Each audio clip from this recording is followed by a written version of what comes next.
It is 7 PM. I will call to order the Londonderry Heritage Historic District Commission meeting for October 23rd, 2025. And this is a special meeting that we had arranged last month with a client, and that will be, we'll fit it on the agenda anyway from what we have. But our chairman, Chris Kenny, has resigned. I think it was a Sunday night. Town council accepted the resignation at its Monday night meeting. And I'm Art Rugg, I'm vice chair, so I'll be running the meeting. And we will see, we have a couple of vacancies. I know that Cheerson has advertised for it, so we'll see what we get in. Art, can you move the microphone closer to you? Oh, Oh, I didn't notice that. you're like Mary. She's always reminding me, get close to the microphone. I don't want to eat it. And let's see, we have, I'm here, John Mahan's here. David Colglazer's not going to make it. Sue Jadri is here, and David Ellis is here. I'll appoint David to vote for the vacant position that was occupied by Chris Kenny. So that gives us 4 voting members, and that is a quorum, and we can proceed. So minutes of, let's see, that would be September 25th, 2025. If anyone has any corrections or want to make an amendment, just let me know. I've got 2. So in the header, right after a district commission meeting, add minutes so that we know that the minutes are not an agenda. Yeah, I got that one. All righty. And then under B, where it says the minutes of March 27th, 2025, that should be July 24th, 2025. And I will take a motion to approve the minutes of September 25th, 2025, as amended. So moved. I have a motion by Ted, Oh. second by Sue. Any discussion? Seeing none, all those in favor signify by saying aye. Aye. Those opposed say nay. Abstentions, chair votes affirmative, and unanimous on the acceptance of the minutes of September 25th, 2025. Next item is, and one thing I just want to emphasize, the Heritage Commission makes recommendation on a plan that goes to the planning board. The planning board makes the final decisions. So the planning board can certainly ask us questions also. So we have a public hearing for a review of a demolition permit, Londonderry zoning ordinance, section 9.3 for 225 Rockingham Road, tax map 15, lot 126, Gen X Construction Group LLC is the owner and the applicant. And we have information concerning that property, and George Chadwick is here to give us your details. Good evening. My name's George Chadwick. I'm with Bedford Design, representing Gen X tonight. As the chair had mentioned, we're here to talk about a demo permit. 2 months ago, Gen X applied for a demo permit, and it was put on hold as a result of having to meet with the Historic Commission. We didn't have time to notice the abutters and do what was necessary for last month, so we appreciate you having the special meeting tonight for this project. Yep, and we've got new duties as demolition delay, so that's new to some of us. Sue has been on the demolition delay committee, but there's no more demolition delay committee, it's all Heritage Commission. Through Heritage, yeah, and I apologize, this is my first, having to go through this process. So if I need to answer questions for you and stuff like that, I'll certainly try. The house that we're looking at demo is located at 225 Rockingham Road. The fire department would like to use it as a practice burn. I think they had 2 dates set up. Those dates had to be rescheduled. I don't know what the new dates are, but hopefully we'll get a permit tonight and or approval tonight, and they can move ahead. The house was built, according to town records, in 1926. Thus being over the 75 years, thus requiring us to come in front of the board. There's a series of pictures that we have submitted of the house, what it looks like. Other than that, if there's anything specific I can answer for the board, I'll certainly try. But if you want, we can just flip through the pictures of the house, if you don't mind. That's the front of the house looking from the street. Side, back of the house. Our client put a few extra pictures in here, the stone wall, which has to do with the DRC review, but Mr. Chair, in looking at our documents that we were provided, it looks like from the state that they are stating that there's no historic properties affected by this. that is correct. Yeah. Yeah, it's just a traditional bungalow style from the probably from mid-20s up through World War II. Is it? Yeah.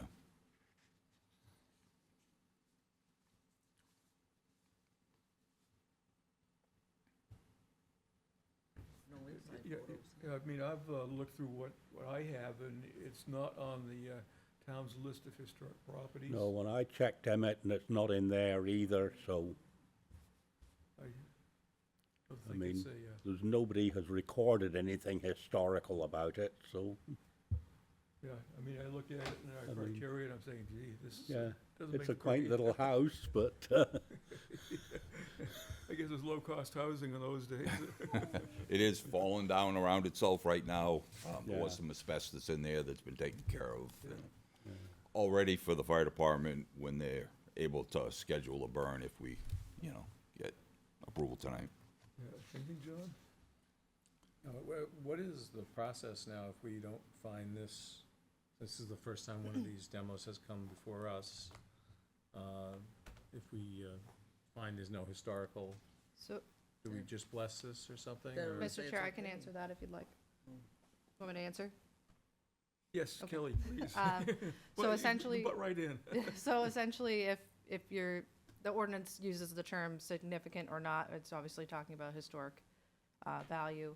So you would, it would be appropriate to make a motion stating that the commission is in agreement that this is not of historical value to the town. And then we would let the chief building inspector know that that was your determination, and the applicant would be able to proceed with the demolition of the structure. Yeah, that's, we just have to make that declaration. There's a whole nother thing if we say it is historically significant. But I look at it, in this case, it's not, so.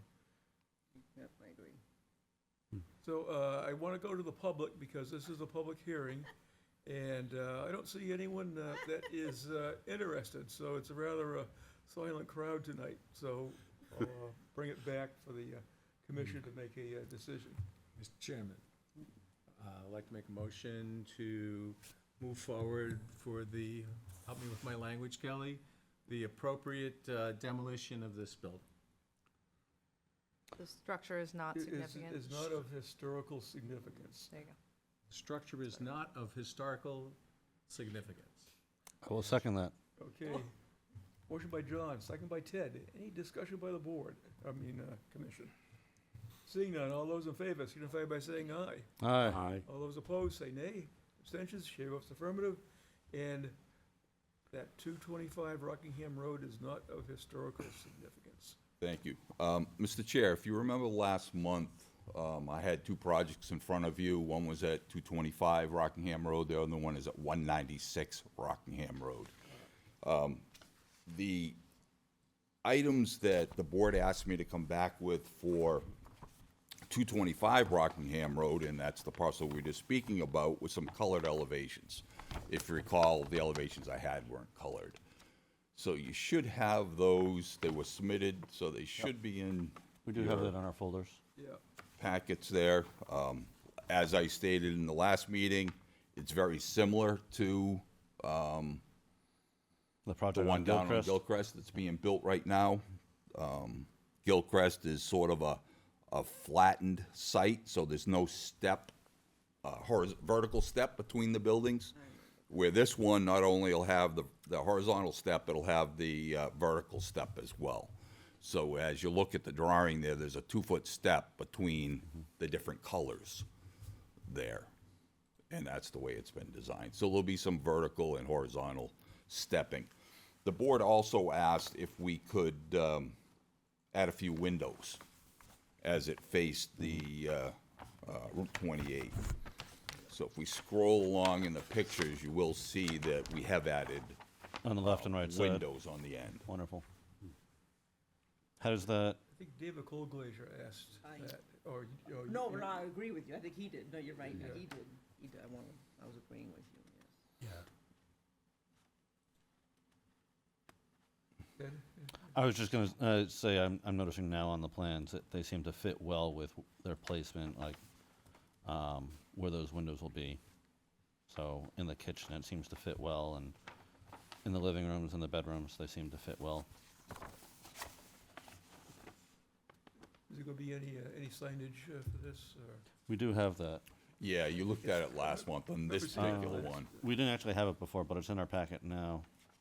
On this one, I think I did describe it. On 225, you asked me to come back for a But 196, sign. 198, that's right, we have that now.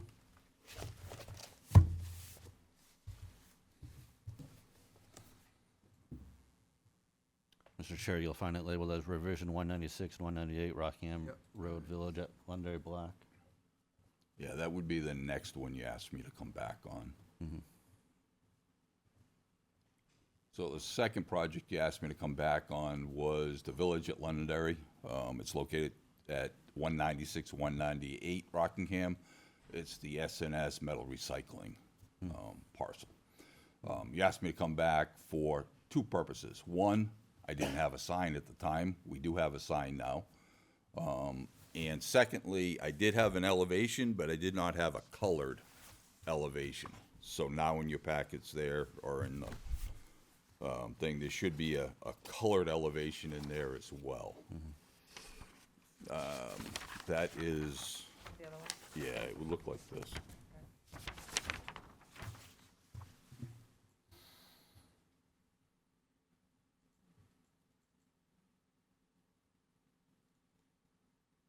There you go. You asked me to come back. There was a question regarding the blue. One of the members of the board didn't like the blue color. Yeah, the We flagstone. Changed out the blue to gray. Thank you. The roof is a charcoal color. The top section is a flagstone shingle type siding. And then the bottom part is a sandstone beige vertical siding. I like the two-tone. Yep.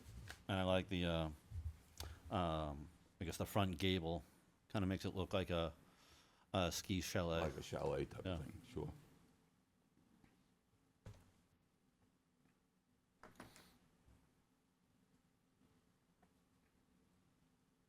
Any more comments? I'm good. Nice job. Yeah, nice Thank job. you. Okay, Yes. so, So this will be, I guess, for this meeting as presented. We're making the recommendation is what they presented is good. on both of them? Yes, both. Okay. Good job.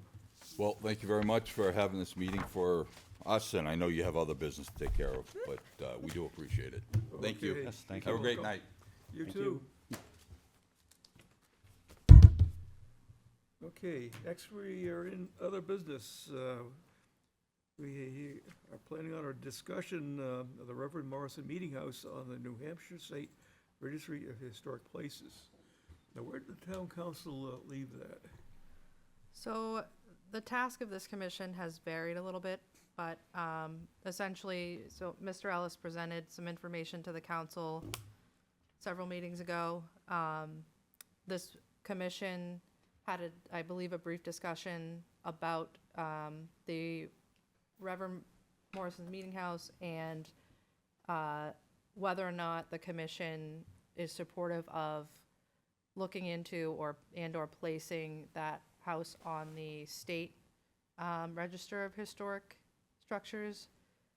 The council has had a couple of meetings where this has been discussed, and at that level, the town manager and council level, I may defer a little bit to Sean since he's here, but the town manager essentially at this point is developing a plan associated with what are we gonna do, or how can we deal with the use of the structure, essentially getting it to the point of usable, whereas this commission's focused more on the historic side of it, specific to the state register. Do you need to add anything to my? Well, I think that's the present state, certainly. I can certainly answer any questions there might be in terms of, in regards to what my particular task is, but and how that might relate to what you folks are doing. But other than that, yes, I think that's a good overview. Okay, so I'll go through, David, I'm gonna go through the commission here, see how, I'm sorry? I'm going to have, for the commission to express its ideas, and this is on the historical aspects, because I've read what. Yeah, we've been over the historical stuff many times. Yes, yeah. I think that's sort of fairly well known now, the history. Does anyone have questions about the history of it? Well, I think we had left off that we wanted to have more input from the state, and as well, the people had put together the document from ARCO. and Yeah, Their opinion on the historic value of the building, because from the document from the ARCO company, it doesn't seem like there's much historical relevance at all anymore. I don't agree I know with you. you and in- I disagree yeah. on that, but it doesn't seem like it at all. I mean, No, most I of the went- items are within the last 30 to 40, maybe 50 years at most. And with the renovations that we need to make to the building, we'd most likely be getting rid of anything that could be historically relevant to make the building structurally stable. I don't think so. I went through the archive on the points that you sent me email, Ted. There's a couple of things there that I need to sort of point out. You raised the issue that the windows have been replaced. Yeah. If you read that paragraph carefully and look at what they're talking about the 9/9s on the front extension, not the 25/25s. Okay. The ones at the back there, now, I don't know how we determine the age of the 25/25s if the town doesn't have a record of specifically replacing those. That style of window really hasn't been used much since the 19th century. Okay. And if the town had replaced them, they would probably have been replaced with a more modern window, unless somebody spent quite a bit of money getting a custom window for it, which seems unlikely. Right. Moving on from that, I believe that they missed identifying the timber frame structure within the walls. It's mentioned in the Structures North report, but what they use is the Preservation Brief number 17 from National Park Service. And under that, those roof structures are a character-defining feature. I think it was just an oversight, probably, but we know that those date back into the 1700s because they weren't using that type of structure at all. If you go to the Structures North report, they questioned whether the rendition correlated with the current building. Because if you go to the rendition, it shows essentially what looks like a two-story building with 2 rows of windows. We have a one single row of tall windows. I think what's happened is they've misunderstood what took place in 1845.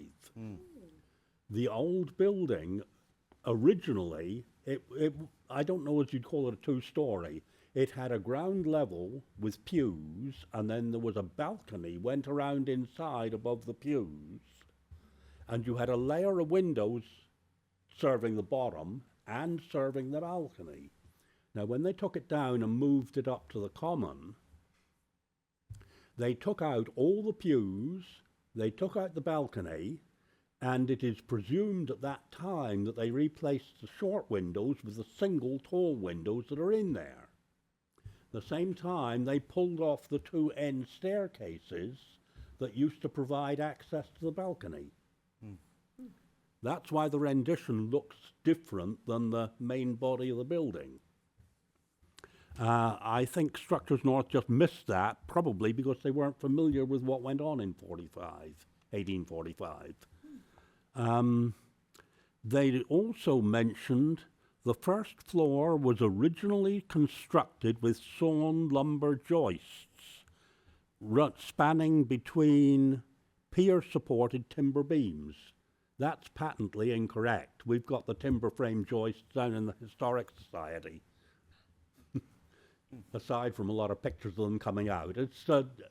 It's really not germane. If you look at what those two reports were created for, it was to provide guidance to the town on how they could repair, maintain, or whatever, restore the building to a point where it was usable. They were far less concerned about the historical aspects, and there was no need to be. Or at least I should say the history, not the historic aspects, the history of it. If you read page 5 of Arcove, I think I mentioned this to you before. I mean, I think that history, they must have pulled that out of a chatbot or something, because it's talking about things that have nothing to do with the building.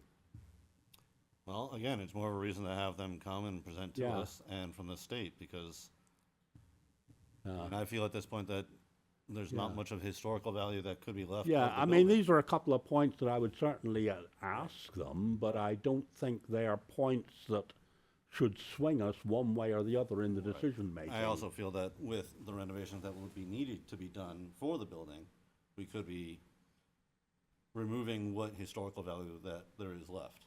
I'm not sure how much our construction management company is looking at removing or not to making the building structurally stable Are you going to? and and handicap accessible in its different ways, and as well all the mold removal, and if there's any other removals that need to be done with the building, that it could be damaging any of the historical items that Mr. Ellis has been mentioning, Mr. Town Manager. What, you're imagining that repairing or restoring the building, you're going to be tearing the roof off and taking the beams out? It depends. I don't know how much they need to get into.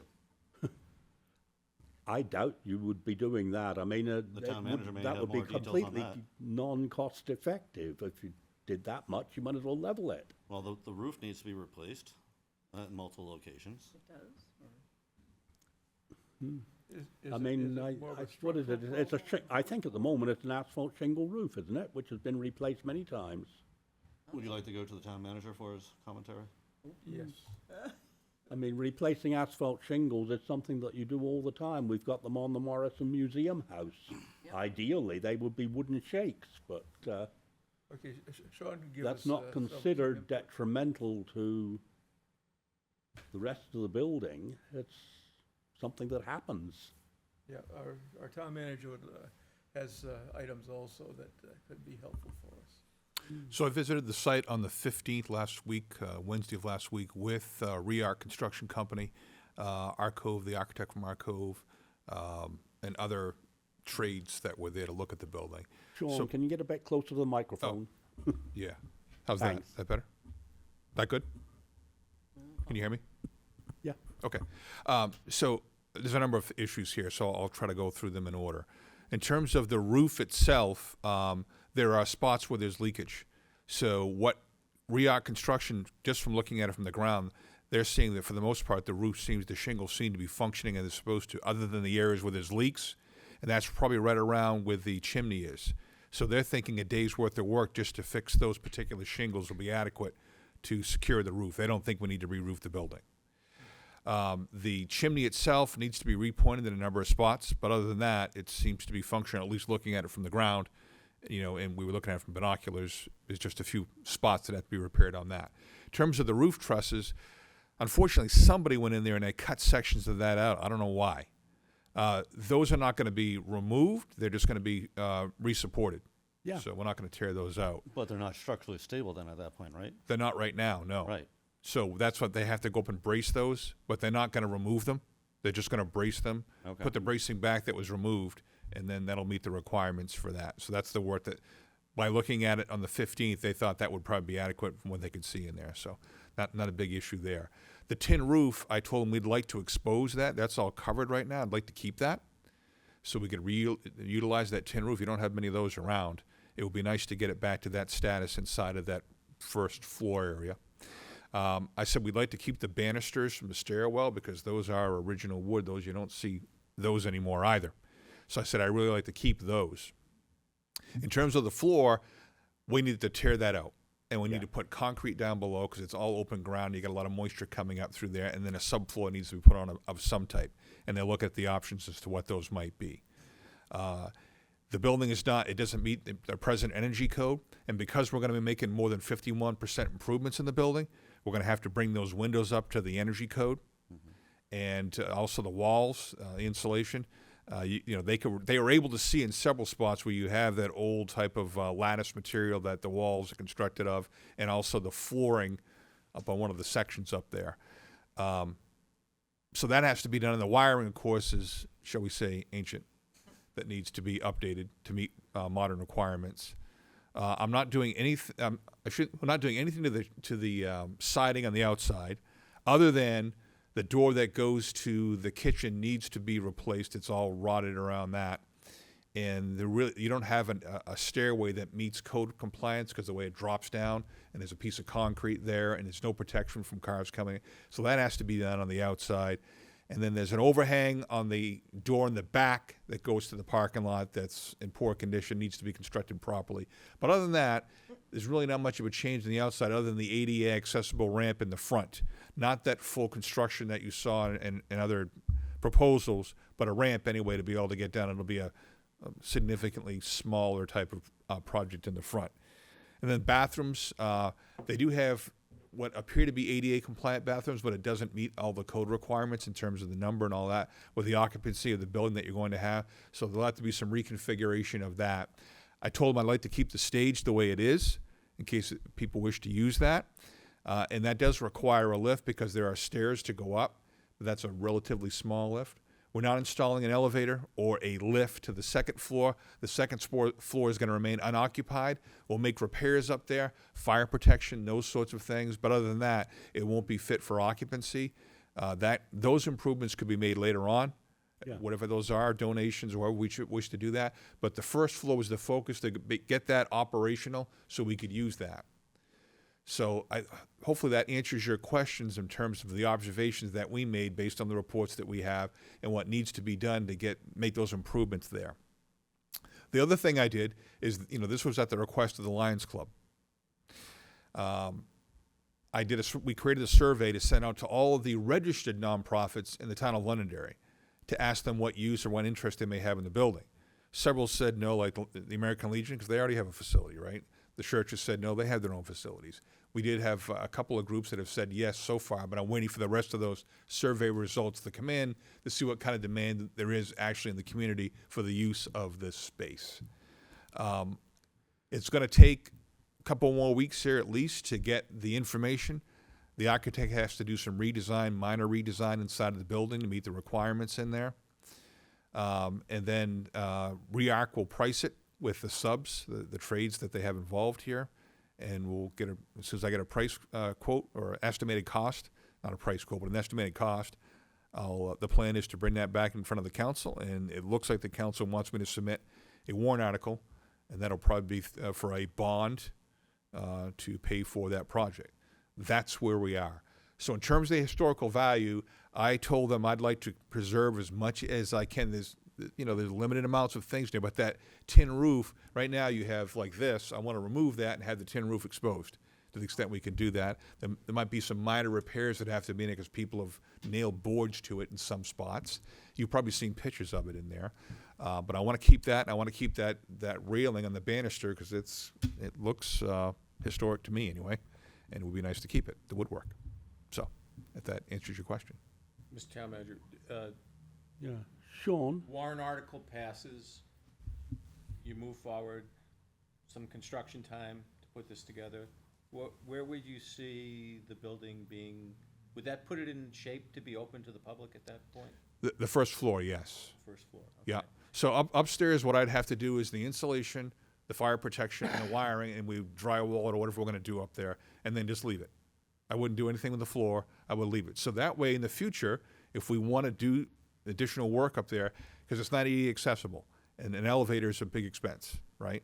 Or if you have to do a lift, whatever, either one of those are gonna be quite a bit of added cost to do that. So I'm just focusing on getting that first floor open right now. That is it, right now. Sean? Yes, sir. Would there be a significant savings if we deferred getting the metal roof, metal ceiling back in there? I mean, I'd love to see it long term, but I wonder whether that's going to put a significant extra cost in doing it as opposed to just leaving that existing hanging ceiling. Yeah, they have to get up there anyway to put the fire protection in there. Oh, So okay. So They'll take a look at it and they'll tell us what the options are there, but those are really, there ain't too many of those left, and it would be nice to really keep that if Oh, we I know. can. It would. I'd love to see it Yeah. go back. Yeah, so I told them, I said that I'd like to see what that looks like, that option, because Yeah. there ain't too many of those left around. Yeah, that metal ceiling dates to, I think, around about 1900. I don't have the dates in front of me. But it was put in either at the very end of the 19th or the beginning of the 20th. And then they did some work on it and some further work on the metal ceiling in 1920. It gives it, I think, the real historic authenticity. It would be kind of neat to see what that would look like in there. I had the City Hall project in Lebanon, same thing. We had a tin roof up there, and it was all covered up just like this is. And when you open that up again, it really Oh, yeah. is pretty impressive, especially when it's Right. cleaned up. Not good for acoustics, but No, no. visually it's good. But there's ways to deal with that if you're going to have an event in there too. Temporary things that go off to the side, then they come back in and they sound deadening. So there's ways to address that and still have both. I've asked them, give me the options, so at least we know what it looks like and we can make decisions when we have options in front of us. Sounds good. Any further comments from commission? Well, I mean, as far as putting it on the state registry, I mean, that's sort of independent of this repair. If you put it on now, and then you make changes that cause it to no longer be acceptable for the state registry, they just take it off. So you can make that decision independent of repair, which is what I tried to explain to council. Yes. But I don't know what council expects this commission to do.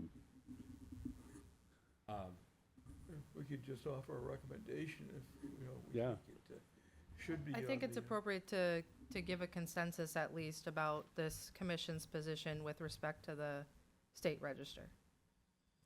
Yeah, well, I mean, obviously I'm in favor of it, I proposed it. My worry is that if we do this, that then will the state be forcing on us to use more historic resources So- of repairs to the building? If I may, I want to be clear, you're not making a motion to place this on the register. It's providing just your input advice. as the Heritage Historic District Commission on your position about that, about placing it on the register. Right, well then if the council then does agree to do so, does then the state then require us to use historic resources in our repairs? The state doesn't require us to do anything if it's on the registry. Yeah, 'cause I know it's been. We're completely at liberty to do whatever we want. I mean, you can put it on the registry, you could go in and gut it and turn it completely modern. All that will happen is they'll take it off again. Right, but then at that point, what would, prevent then the Heritage Commission from then requiring the town to do so? Because we've seen at other times, the Heritage Commission come down on people who have historic properties in town, saying, oh no, you need to do it this way. So I'm worried that by doing this, we're they putting state- further costs on the I town. know the They state Grange has been blatantly on the and list. publicly, Ted, that that is not the case. The Grange has been on the list for 20-odd years. And they've done renovations, all sorts of things, and it's still on the list. Yeah. And to my knowledge, they have not been bugged Yes. at all by the state. What so- typically happens would be if you make enough changes that would make it invalid, somebody is going to tell the state, hey, we don't think this thing is valid anymore. The state will take a look at it and delist it. So if we keep quiet and don't tell them, we're safe. Mr. Chairman. Well, Yes, I mean, no, I mean, you can be open and upfront. If we decide we no longer want to maintain the historic property, we can go and say, please take it off. It's not going to be relevant. We're going to go our own way. Okay, John, It gives it a little publicity while it is relevant. okay, John. I said this last time, I guess I still feel this way.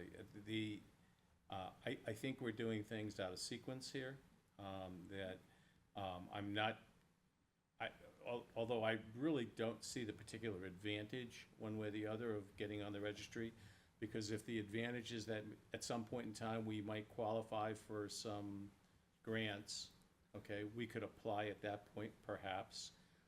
But I am also aware from past dealings with grants that every grant Oh, the Has a grant hook will, on it. the grant will place a restriction. has But- restrictions on it. So I don't want to jump into the pool But- for a grant that we might not want to take in the first But place. you're kind of tying your hands by doing that because you, at the moment, they're lined up to review it.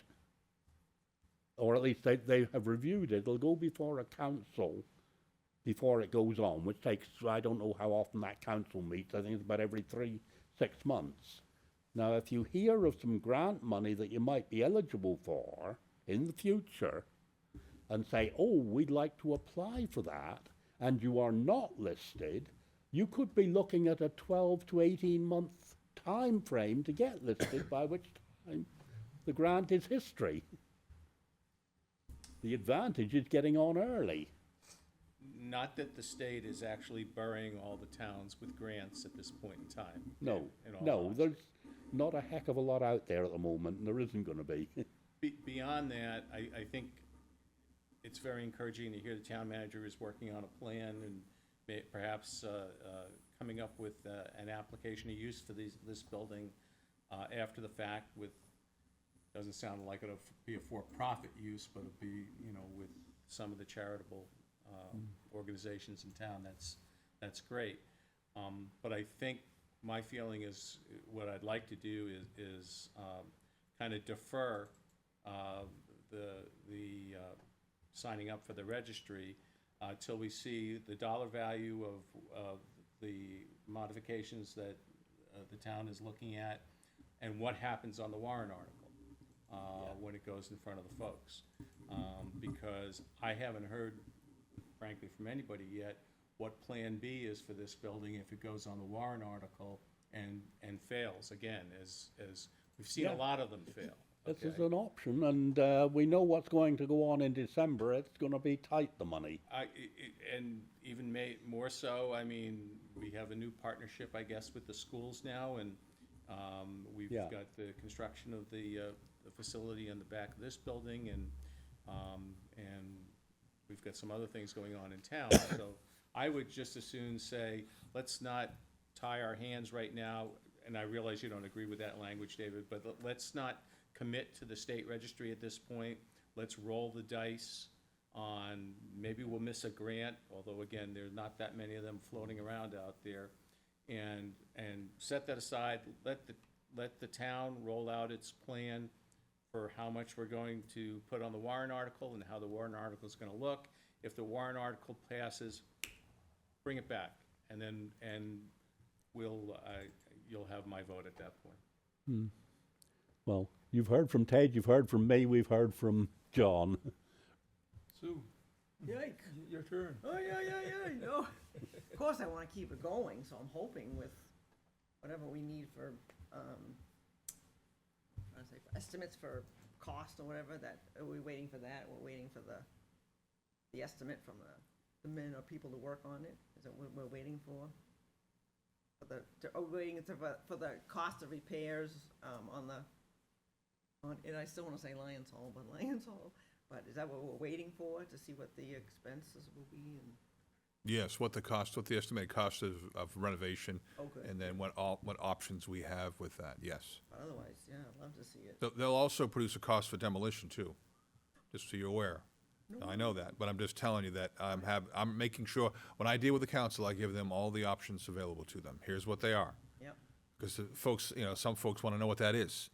Is it going to be just as much to renovate it as to demolish it? And they want to know what that number is, so we'll produce that information as well. okay, but, yeah. I tend to be a little more cautious anyway, the Yankeeism in me, but I would say we should see how things progress before we make make that move. I think the way grant situation is now, it's rather shaky. I think especially with the economy, there's uncertainty there that some of it kind of scares me a little bit, so. Following stocks. There's definitely a lot of volatility. So I think it's just to proceed with caution, you know. But I think we still have it in our sights at some point. So just to summarize, so the consensus I'm hearing is we're in a hold with respect to your position on the state register. You're looking to see what happens in March. That's a Is good, that a I would fair- agree with that. that's a good summary. That's, Okay, so bring that back to the council, and Ted, I know will also. I'll report back to the council that we're holding off until March elections Yeah, to make that see what, determination. Proceed cautiously. Okay. Okay, next, we've got Code of Ethics feedback. Has anyone gone Yes. through that and read it? And also, don't you have a later version than what I think we've probably gotten, Sean? Yes, Ashley Kirsten was putting that together after Monday's meeting with the council. They authorized certain things to be added based on feedback we received. So that'll be pushed back out to all the boards and committees and all the departments of the town to provide feedback once again. It's a deliberately long process made that way. So we'll receive that feedback, and then we'll have another public engagement session. And then what will happen after that is we'll go in front of the council for a first reading, and then a public hearing as the second reading. Then hopefully approval of the new ethics code provisions. So you have plenty of opportunities to provide feedback. You can provide feedback on the older version, which is what you have in front of you now. Or you can wait till you're going to get it by email here shortly from Kirsten regarding a revised draft of that, which you might want to wait for that. And you have time. We are in no rush to do this. We want good feedback from folks. So if you wanted to wait till your next meeting, you'll have that in front of you to look at. It's up to you how you wish to proceed. Certainly, the commission can give individual comments also, it's in individuals, but I don't think we're gonna vote on it, as a complete, board committee or anything. Yeah, that's an option. Some boards that say, we don't think we need to take a stand on this. As individuals, you can bring that up. You can send it directly to the manager, your comments. You can go to the public engagement session and provide your feedback. That's certainly a strategy as well. So, feel free. I know Ted has a lot of input, so. I've been looking over it. I mean, it seems like it's par for the course. It seems like it's some good improvements to the code of ethics. Yeah, I think it's more thorough. Question is how thorough do you want to make it, But at least, I agree with Ted, it is an improvement, what we've got right now. I was glad to hear about the increase for the gifts and favors that Sean's comment was the other day. It's hard to get, say for example, if someone had passed away and in my family and you bought me flowers for someone who passed away, good luck buying a bouquet of flowers. That would be under the dollar amount, which I thought was a good comment to have on that. Yeah, I mean, because there are gifts, and they're not meant to influence. Right. It's And that's the key kind part. of a hard line there, it's Well, depends upon the individual bringing the complaint, so. Anything else on that? No, we'll move along. Discussion on London zoning ordinance 9.3, which is amendment feedback, and that deals with the demolition delay. My only opinion, I think it's, some of it is duplicative in it, you know, that we should probably go through and streamline it, so it just looks easier, you know. I mean, it's easy if we say there's no historic, you know, significant historic value with it, that's just eliminates it, but when we get into the rest of it, there's some complexity, so I didn't know if that could be Yeah, we can certainly look. wordsmithing a little more or something. Yeah, so just to, a quick recap of how we got here. So this amendment, essentially, the primary intent of the amendment was to remove the the former demo delay committee and give this commission that task, that authority to review that, review demolition permits per the criteria in the ordinance. So that was the only objective of those amendments. Now we're at a point where if your feedback is you want to further streamline that process, that's something that the planning department can certainly look at as a more formalized zoning amendment, and we can look into how to do that if the commission is agreeable to that. How does the commission feel about that? I think to build off of what you were saying, that the one amendment I would have is having a clear cut in here of the determination of, is this a historical relevant building or not? And reading through it, it doesn't quite say that directly, and I think that would be helpful for this board or future boards so that they know that's what their determination is trying to I think, accomplish. Ted, to interrupt, I'm sorry, I think we heard a little bit of that tonight. And to your point, maybe that's what we should do. You know, David looked into the state system, and then Art looked into our local in Yeah. terms of the historical significance, just to formalize that and maybe make that a You mean, requirement. you're saying like some type of criteria that you should follow when you're trying to make the assessment? Right, and I think we saw, I don't know if there's anything beyond that, but we saw 2 steps that could be listed Yep. tonight. Whether it's done by these 2 gentlemen or by staff, in terms of coming to us and saying, this is what we've got. We also had that letter from the state. We did, yes. That was a third. So that would be a good indicator to us whether something's of historic value or not, I think. I guess I was also trying to add in, we have these steps that are in here, but to also have it be more defined out, like we get a lot at the town council upon you're voting either in this way that is found significantly historical or not found historically significant. And I think having that in here as one of the steps that we need to go through would be helpful for our current board and future board so that they know what their task is. I think it's a clarification also. I think it would be helpful if someone on town staff, when these applications came in, would routinely look at the address. Is it in Emmet? Is it in the list that Art put together back in 2000? Yeah, the 2007 Yeah, list of historical properties, but also it was a report because there was a task force that the council at that time put Yeah. together. Yeah, I Looking mean- at how we can basically support, you know, historic properties and, there is a little overlap between those two, but not much because they had different goals. yes. But- Because I know the state has one set of criteria, town has theirs, and I know when Nicole Glazier and I had gone up, this is probably 10 years ago, we submitted a bill, you know, the legislature, and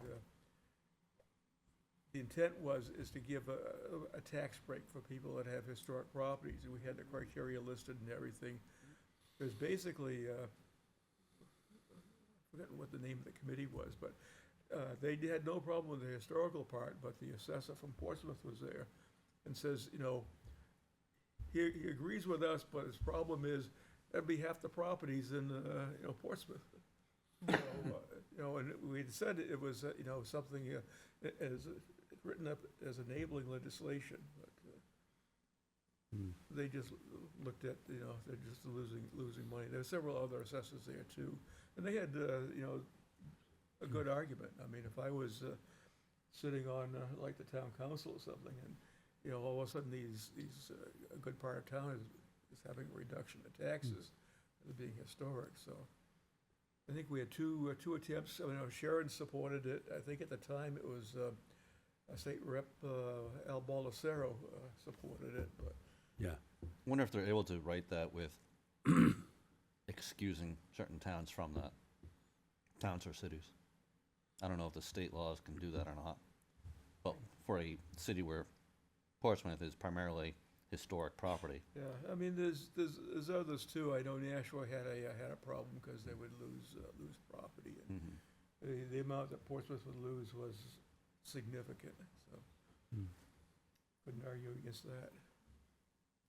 But that was just to give the homeowner of historic property a break, and but I think at least we put together the list, which is nothing we can do to save anything other than it's on the list, and it helps us, you know, on the demolition delay, and Yeah. especially as site plans or subdivisions come up. Yeah. Okay, so the planning department can certainly look at this section of the ordinance and propose some draft amendments. I don't have a timeline for you as to when that may or may not happen, or when that may happen, I think we because we have a number of amendments that we're in the weeds in right now. That being said, if this commission has suggestions, I'm happy to take those direct to me or Kristen. Yep. Kristen Farr. I think we realize it's gonna take Yep. take a while. This is not overnight. But yes, if you have suggestions, you can send those to Kristen directly, and we can start to at least, you know, form some draft language. But like I say, in terms of timeline, I'm sure you're aware, I'm in the middle of the PUD rewrite at the planning board level, so you're not trying- busy at all. So just in terms of what we have on our list, if you will, You can put us to work, you know? we can certainly add this to it, but Except we don't I'll wanna have to screw get things back up. to you with the timeline. Yeah. One reason why it would be good to have the town staff actually check the Emmet database. I mean, it takes only a couple of minutes to log in and check it. That's what I did with this particular property. The problem comes if the property is listed in Emmet. There is always a collection of documentation associated with that that says why it's historic or what part of the property is historic. Now, for most of them, it's a sort of 1 or 2 pages in a PDF, but some of them are quite extensive. I know of at least one in there that was about 40 pages. That's not the kind of thing that you can review quickly, but if someone on staff checked Emmet, if they found something like this, it could be in our briefing package when this meeting is called, so that we know ahead of time what's there.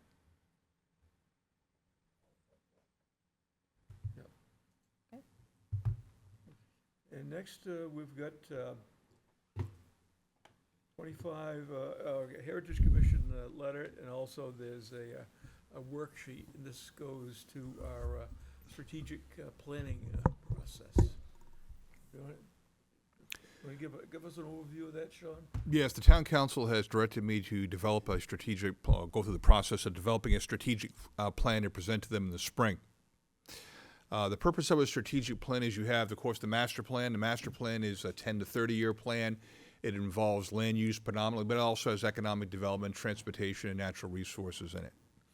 A strategic plan is a 1-year plan with an outlook of the next 2 years after that. It's for operational, predominantly operational types of items, and it also is used to actually implement pieces of the strategic plan in that next year.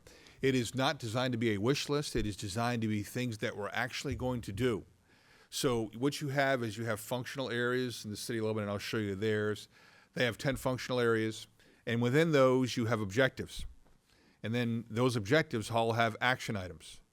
And those action items all have key performance indicators to measure whether or not you've met that level of success or where you are in that status, and then a status report. The City of Lebanon is the only municipality that I know of in New Hampshire that has one of these, but if you look across the country, there are municipalities that do, like Fort Collins, Colorado, Germantown, Tennessee, Union City, California, and there are others. If you go look at those other communities, they're all a little bit different. Lebanon's is more of a conglomeration of those and then its own thing. What we produce will be very different than the City of Lebanon's because it has different needs and different issues. But I wanted to at least show you this so you get some context of what this looks like. Of course, everything they do is digital. And here's the 10 functional areas they have. Again, ours may be, and I suspect they're going to be different, again, because they're different communities. High-performing government, housing and neighborhoods, financial stability and efficiency, recreation, arts and parks, environment and sustainability, public safety, transportation, economic vitality, social health and justice, and public health. So I want to pick on some of these. For instance, this might be something that's closer to what, well, housing and neighborhoods you would fit into. Certainly recreation, arts and parks and cultural type of things, you would fit into that. But you might have pieces of all of these, but I'll just click on it here. And in this particular case, they have 6 total objectives, 32 action items, and then they haven't updated their status report on these, and then 72 key performance indicators, 2 completed KPIs, and then 3 stalled. They'll update this as they go into the spring when they renew this.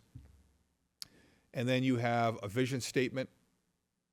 And then like here, this highlighted there, chapter 10, that's a link to the master plan, the city's master plan with its linkages.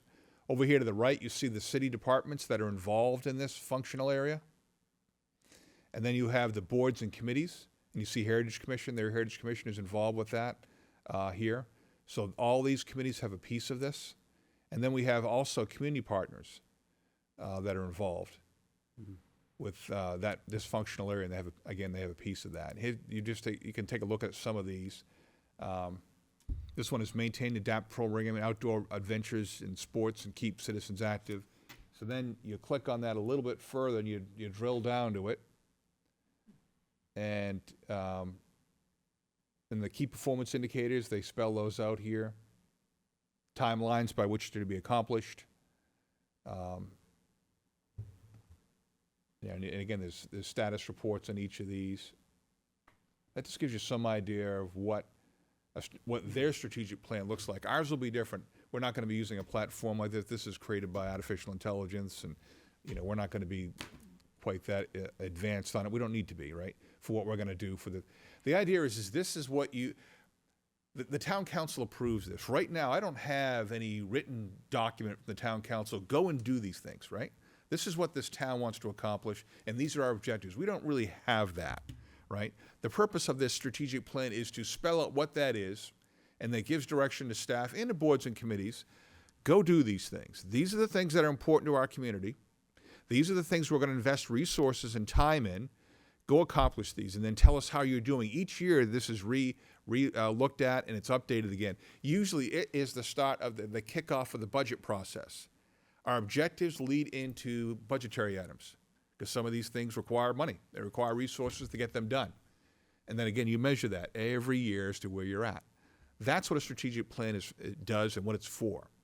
Right now, we've sent this out to all departments, and departments are going through this with their staff, determining what they think the objectives are. Boards and committees have the opportunity. We can't tell boards and committees what to do, but we're asking them for their input.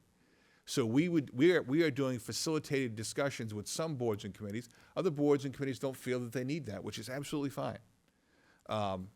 We offer that to your committee as well as any other that is interested.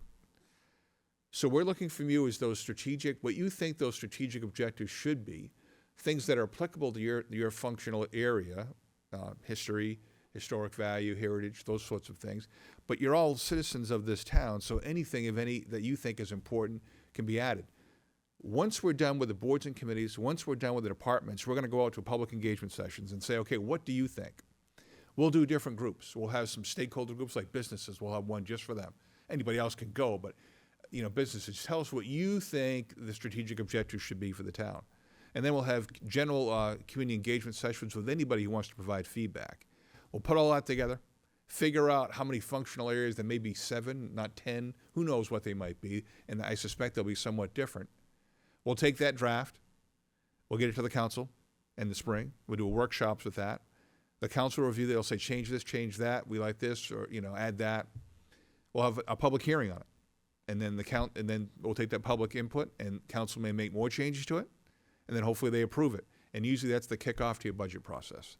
So if that kind of gives you the 60,000-foot overview of what it is,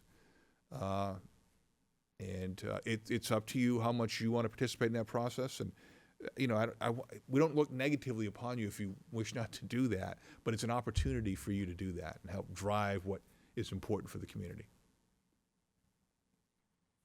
Yeah, my only experience with it has been where I've worked, the biotech area. And that was everything. I remember back the days of Gantt charts even.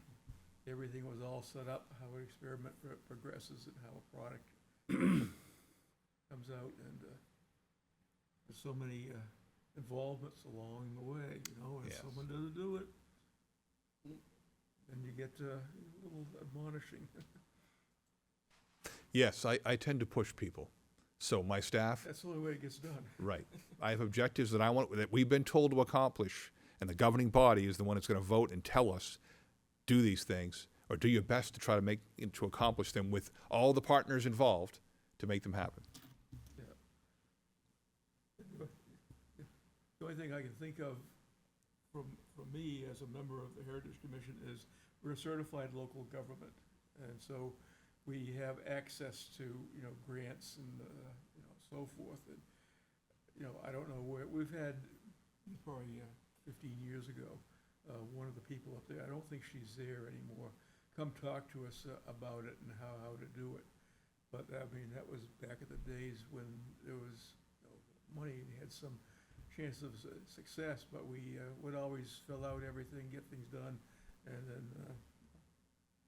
there's always the matching part, and we didn't have that. So.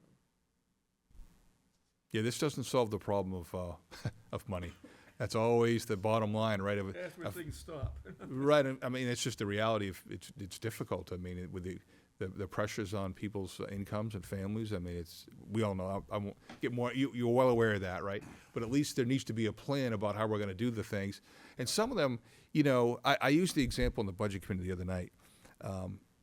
City of Lebanon, for example, has there's a National Fire Protection Agency standard to be able to respond to 90% of the calls within 4 minutes. It's a total of 6. 1 minute for the call to come in, another minute for it to be dispatched out, and 4 minutes to arrive on scene. 90% of the time. That's a standard. And the reason why that's a standard, fire grows at geometrically, right? And so the faster you can knock it down, the better. And when someone's having a heart attack, that heart muscle dies, right? The quicker you can get there, you have a window in which to do that, the better chance of success. So they had that standard. The city of Lebanon, geographically, they have 3 fire stations, but geographically, there are parts of the city you can't get to in that time. We have the same thing here. We have parts up by Auburn that take 14 minutes to respond to. So we can't make that. So what do you do? What are your options? The first option, people say, well, let's build another fire station and staff it. Well, that's a lot of money. The other option is, well, the town of Derry has a fire station not farther away, and they can respond faster. You can't rely upon mutual aid to be your first call, but there are automatic alarms. So if I had to build a $15 million fire station and then staff it, or if I said to the town of Derry, I'd rather give you $1 million to respond to my calls here so I can meet that 4-minute timeline, that may be a better option. That may not be a realistic option, but it requires people to think outside the box, because not every problem can be solved with the most expensive option. There may be other options, and they usually are, for us to explore it. So it makes us do our homework to find better solutions to address these issues. Yes. Yeah. Sometimes the longer you think about something, all of a sudden, bam, this is an easier way to do it, or a cheaper way. But usually you find out after the fact. Yes. Let's do it beforehand. I know I'm only one counselor, but looking through this, I went to your website for Lebanon, and I really like how this is set up. And I would like to think the other counselors would be pretty impressed with this as well. I know you were saying that it may not look the same way, or it may not be set up the same way, but so far I really like the way that this is. But it gives you a vision, so you start to achieve that level of expectation, what you need to do to, Mhm. put into it. I think it might be a little hard and could be a little time consuming for us to think about what items we'd want to have to be included. Yeah, first time through is ordeal. Yeah. We may want to go through this website if the town manager staff can send this to us and look at what they included up in Lebanon that were Heritage Commission items Yeah. to Or see even how it could be relevant for us. some others, I mean, even our neighboring town of Derry, they have a fairly active commission. Well, at least go through the strategic items that were highlighted here for Lebanon to see how they might be relevant for us. Yes, yeah. Because Derry may not have strategic items that they've pinpointed for their Heritage Commission. I doubt it, but. Some of the things to think about, like you might want to say the historic barns. So one of the tasks might be to identify all the historic barns, right? That's a task. And do that within 6 months or whatever the time period be. Who's going to be assigned to do it? Then you measure, did it get done? So now we've identified them, and then how can we preserve them? And there's actually a statute, you may or may not be familiar with that allows for tax exemptions on historic barns when you're renovating them. I don't know if this town ever adopted Yeah, that. because what we did was kind of model it after that. Okay. Was it 79E? Yeah, oh, it's not E, but it's one of 79D or something like that, yeah. Yeah, plus they kept changing it, they extended the alphabet on it. But that's just an example of one of the things it might be. It might be, okay, we have an identified historic district, we want to expand that. Our goal is to expand that. What's the value? Let's do a feasibility cost benefit analysis of expanding that district so we can preserve those properties. Or there may be a cluster of houses up here, whatever, I don't know, whatever it is, right, that has not been identified. We want to explore the feasibility of now creating a historic district in this location. How do we preserve those things? Or it might be other things that we're going to find a location to be able to restore historic artifacts. You kind of already have that. You have, a building down the road, right? But things like that fit within your realm, and those are strategic types of items that should be thought about. And what are the tasks to get there, and how are we going to measure it? So those are just some things to think about. I ask people to try to come in with a clean slate about think more broadly about the things that are important to us in the area of responsibility that you have, because it's pretty broad when you think about it. And there are existing things that are going on right now that in the future will be of historic value.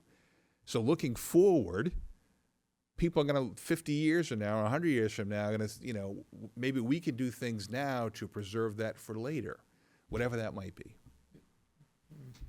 Because I know when we're going through the task force, was one of the things, people, we had probably about 20 people at, historic old houses.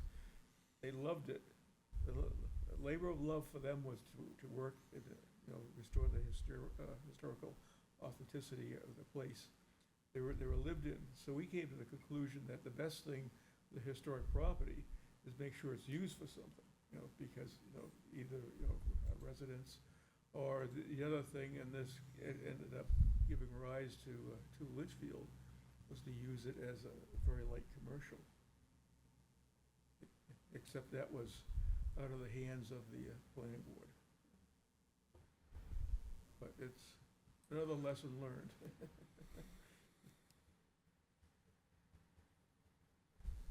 Hey, anything else from the board, None on this? our staff? Public input.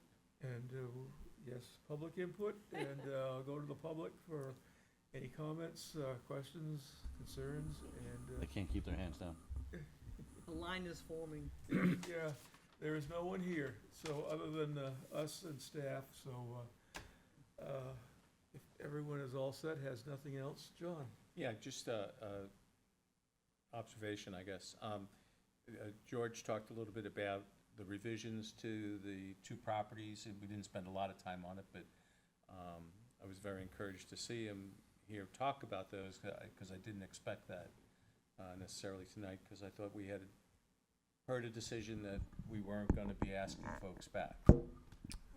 You're correct in that I provided an email to, I believe, the chair Vice Chair, perhaps you, John, stating that we're not requiring applicants to have more than one appearance before Heritage Commission. It's simply not, it's not a regulatory requirement, and it's not required, period. This board's job is to provide advisory comments to the planning board. That is specifically with respect to the design review process, which you've done throughout your time here so far, so we're gonna keep doing that. But just with respect to the number of appearances that an applicant is required to make before you, it's limited to the one. In the instance of 225 Rockingham, George had asked if he could still discuss those items since he was going to be here anyways. And I said, I will defer to him and the commission as to whether or not you feel it's appropriate to discuss that. So that was fine. If applicants choose to or request specifically to come back to the commission for a second, third appearance, I certainly won't tell them that they cannot.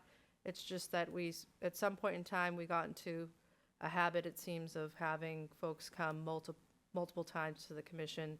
And in several instances, at least in my time here, there's been some pushback as to the reason why, and I don't have a good answer as to why they have to come back multiple times, because they, in fact, don't have to come back multiple times. So that was the intent of my email.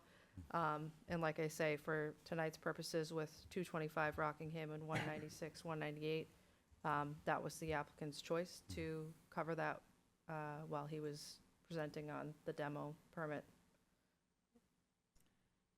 Yeah,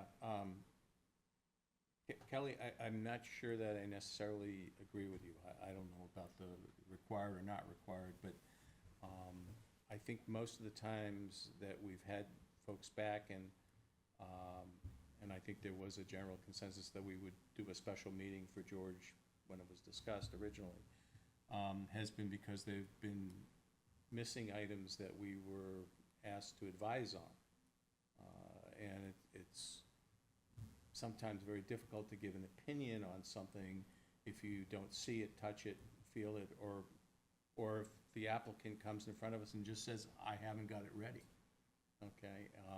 And I think in those instances, we should have the applicant back so that we can give appropriate and proper advice to the planning board. So I think I would like to suggest to you that we should preserve that ability here. It may not be a requirement, but I think it's a need for us to provide the good advice that the planning board's looking for. Okay, we can bring that discussion to the planning board, as that's the board you're advising, and I can certainly get their feedback on that.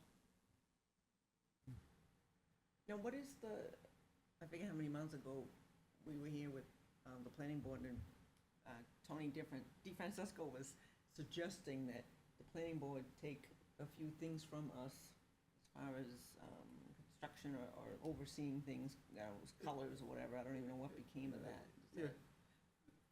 I think it's kind of evolving into this, because Tony brought it up, I think, one of the previous meetings, and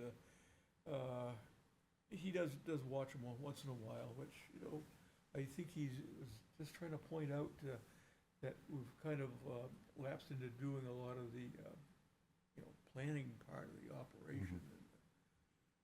And I will say, I know the planning board basically delegated, this to the planning board, so once someone can delegate, they can pull back, and it's up to the planning board of what it wants for input and everything.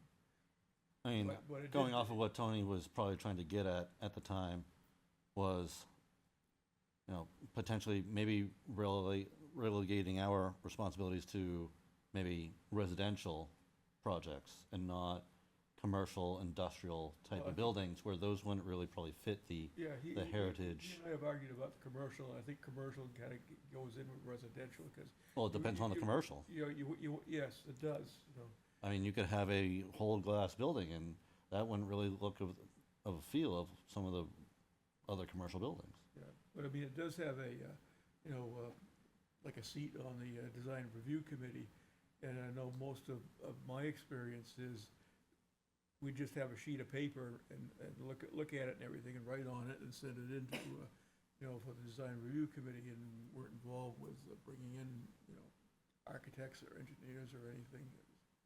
Done that Correct. way, but From a regulatory standpoint, this commission is referenced as part of the design review committee in our site plan regulations, and it states that you should review and provide advisory feedback through that function to the planning board. It was myself and usually, I know when Marilyn was on, she and I would sit down and just look through like a site plan or subdivision plans were just, the only concern there was stone walls. And I think we have enough Yep. in our regulations dealing with stone walls. Might overstep things a bit, but no one's complained about them. Okay. But it's finding a balance to get that input on design, and I think the overriding thing with the, Heritage Commission is looking for the continuity of the atmosphere, the design of the town. Mhm. And that gets to the Londonderry Lookbook, which is probably the best tool we have for Yeah. a developer, so. It's in the process of being updated, which I think when time permits, it will get done.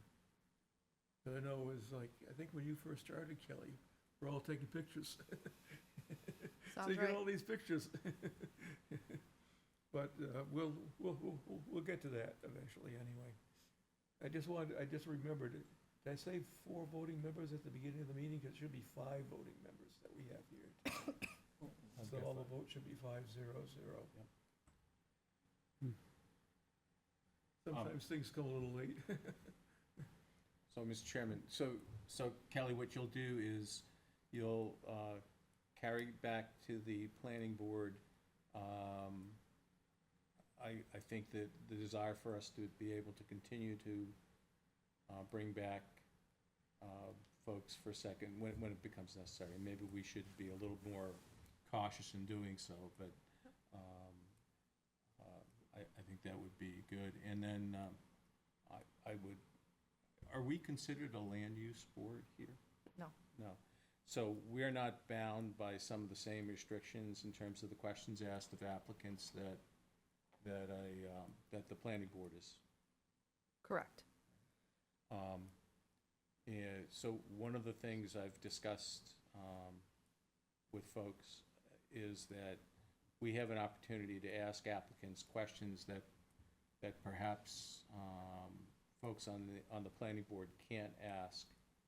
So it might be to their advantage not to put too many restrictions. I understand, and I think we've responded pretty well to the requests that we remind applicants that we're an advisory board. And they can take that as they want, but I've noted that it's said before the meetings and it's said frequently to applicants now. And that's good, that's probably a good thing.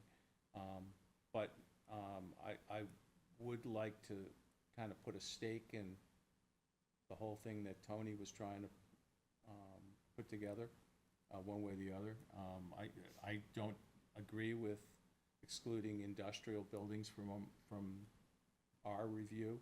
I mean, I can think of a couple that have been before us that are at least semi-industrial that I think by asking our questions, we've put together much better designs in the spirit of our community versus some of the outlandish things that have been brought to us. So I'd like to see that continue, and I'd like to get out from underneath this whole review process that Tony's initiated over at the planning board.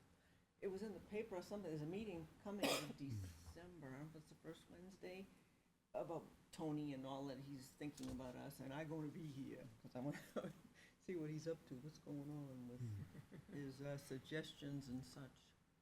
Yeah.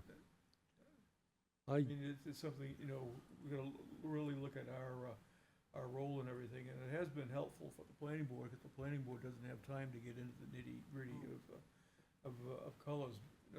With industrial buildings, most of them are pretty much the same, and but the developer wants things that kind of look the same, so they fit in. And I know before we really had, the planning board was still handling all the design and everything, and we didn't really have, I think we just had think it was Peter Lord was the planner, that was it, all we had. And being a board of selectmen, developers approach you also. So when they'd ask me, what's the design, I tell them to take a ride around town, look at stuff. And then one of the members of the Heritage Commission came up with the idea about the lookbook. And he's passed away now, but it was a great idea, you know. Absolutely, yeah. And- Not and, many towns have them, so. Sylvia at Southern New Hampshire thinks it's terrific, you know. Though it probably needs to be really updated as architectural and material change over time. Yes, yeah. The one who knows a lot about architectural, the materials and everything is Jim Butler. Yeah. I was gonna- And he knows what fits and what stuff is cheap and it's gonna fail, you know. But we've had in the past, an architect on here who was very helpful. So I learned what fenestrations are, so.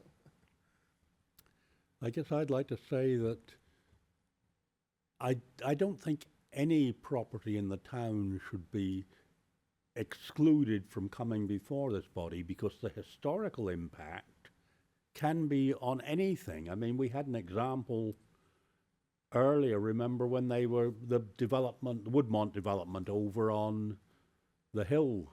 They didn't even realize that they were over the top of the old Rum Trail, and as a result of them coming before us, we had a discussion about that and pointed out what it was, and they'd agreed to put a sign up, a small sign, and try and preserve at least a little bit of it. The little section of it they're gonna preserve. Yeah, is, and that was a commercial industrial greenfield development.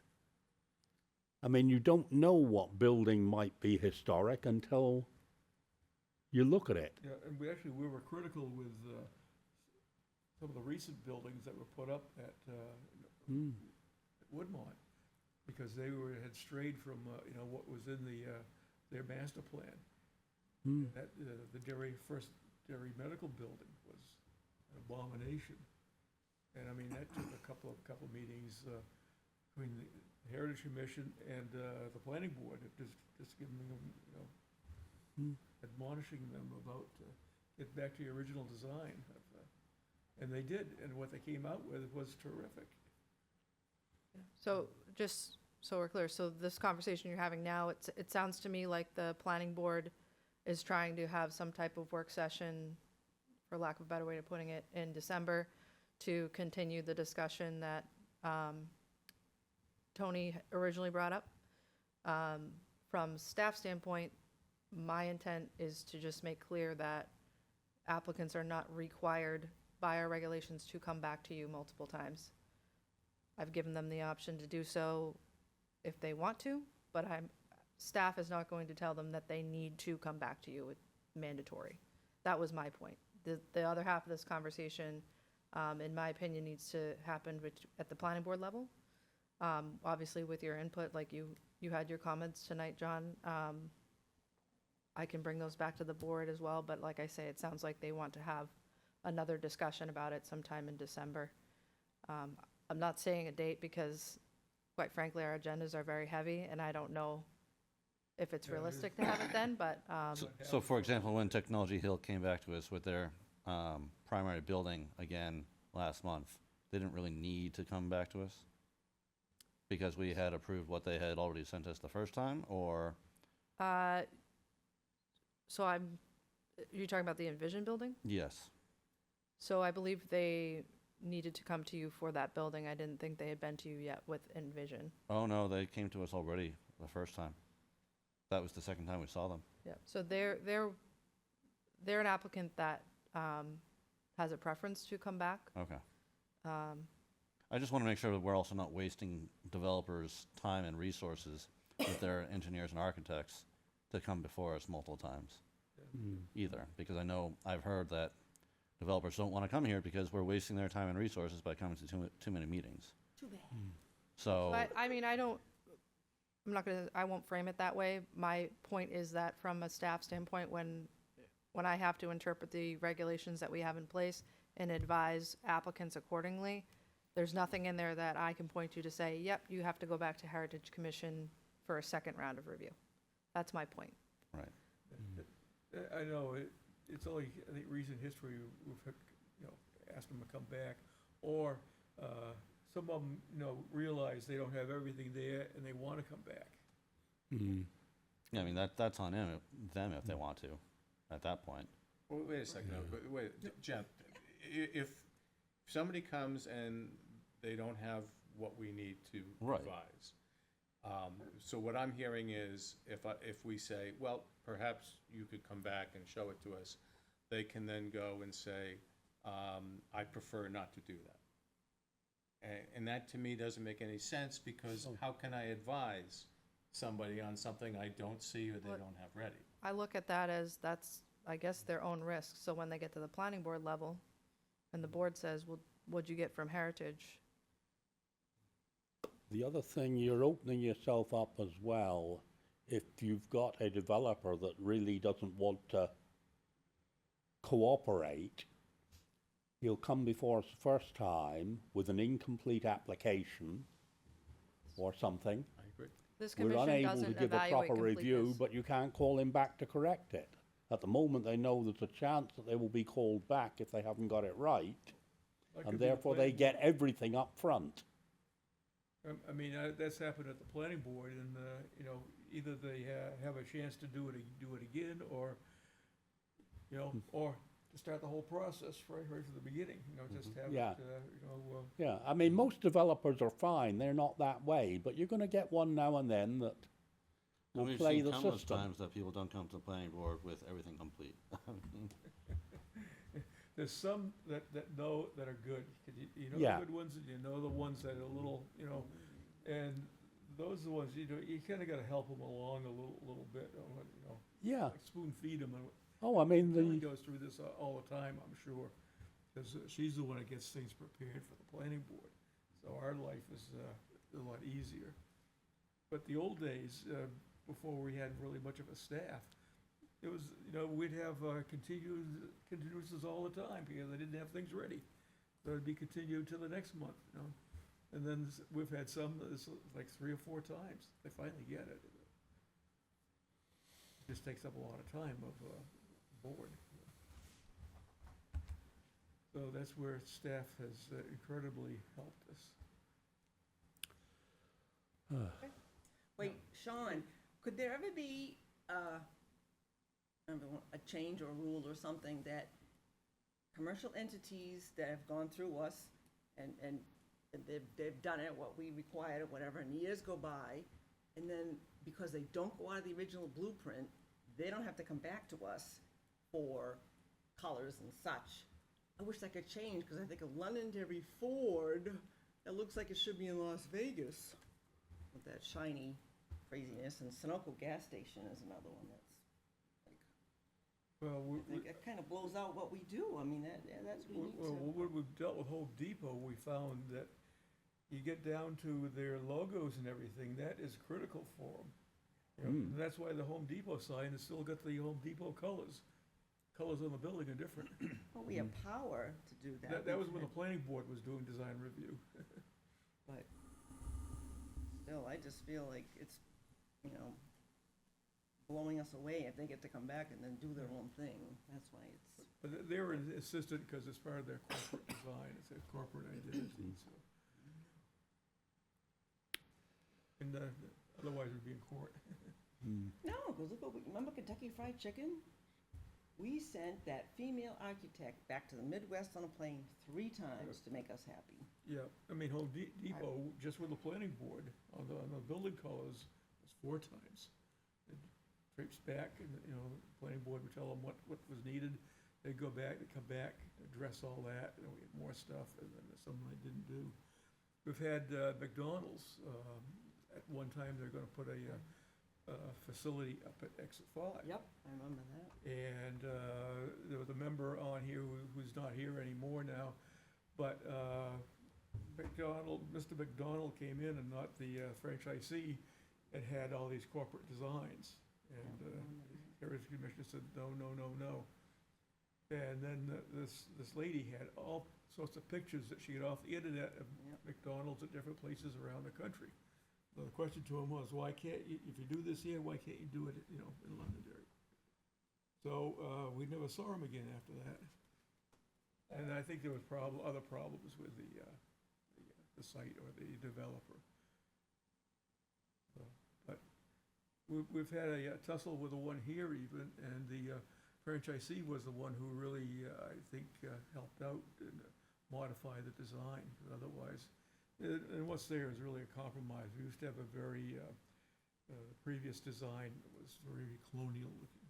So it kind of matched the clock tower building across the street. So to answer your question, just I guess as simply as I possibly can, there's obviously zoning regulation, there's subdivision regulations, and there's site plan regulations that are passed.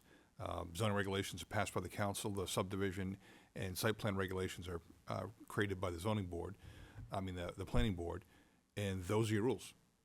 And those, when you have conditions, when you issue a site plan or a subdivision plan, and those are the requirements they have to have, and they have to follow those forever, unless there's some sort of change in zoning in the future. So 5 years from now, if there was a requirement to have a certain color and they changed that color, then that's a violation of their site plan, and then enforcement action can be taken to do that. If it requires stop signs at the end of their driveway and those get run over and they don't replace them, they can be held accountable for that. That's on the site plan. It's required. They have to do those things. So that's the simplest way I could answer your question, I think. Okay, anything else? I don't think a motion to adjourn. Motion to adjourn. Motion adjourned by Ted. I'll Do I have second a it. Second by David. All those in favor signify by saying aye. Aye. We're adjourned.